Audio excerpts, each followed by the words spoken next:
Let's bring in former Trump White House attorney May Mailman to talk about all of this.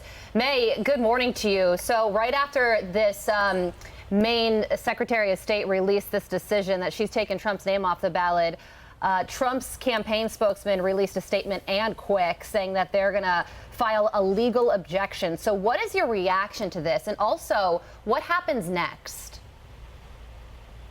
Yeah, so the Maine Secretary of State, in a sense, pulled a Claudine Gay and just copied and pasted the Colorado Supreme Court's decision. But as you mentioned earlier, she paused any effect to her ruling for President Trump to sort of appeal, file this petition in the Maine lower court. So now President Trump doesn't even go to Maine's highest court. He has to go to Maine's lowest court and then move up from there. So I think that the Maine Secretary of State knew that there were no consequences for her decision, that the U.S. Supreme Court was going to make a ruling before there was anything in effect in Maine. So she gets to please Democrats, including, as you said, the Maine legislature, but she doesn't actually have to deal with the consequence of what it would mean to actually kick someone off the ballot who is the Republican frontrunner.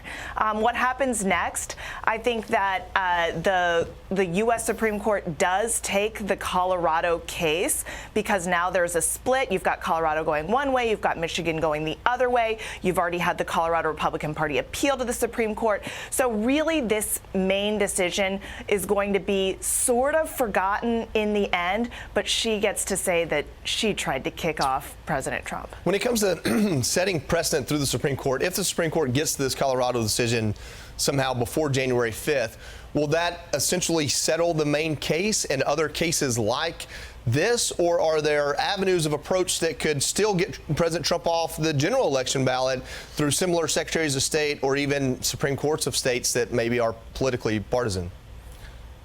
Well, that's the funny thing. So the Maine Secretary of State says in her, fake opinion that she knows that what she says might be nullified by the Supreme Court. So I think she's acknowledging that her decision will change based on what the United States Supreme Court says.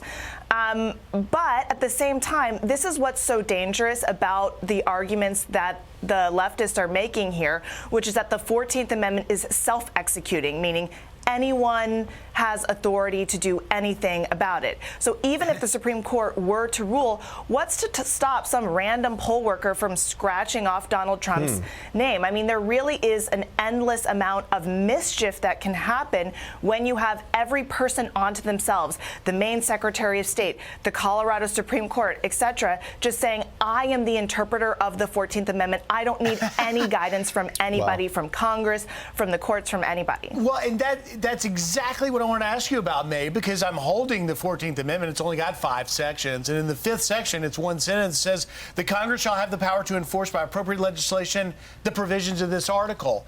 And so my question to you is, as we see these playing out, and there's 35 pieces of Section 3 litigation out there, when it comes down to, is the Supreme Court ultimately going to decide that any state, regardless of the Secretary of State or their high court, has any authority to bring this?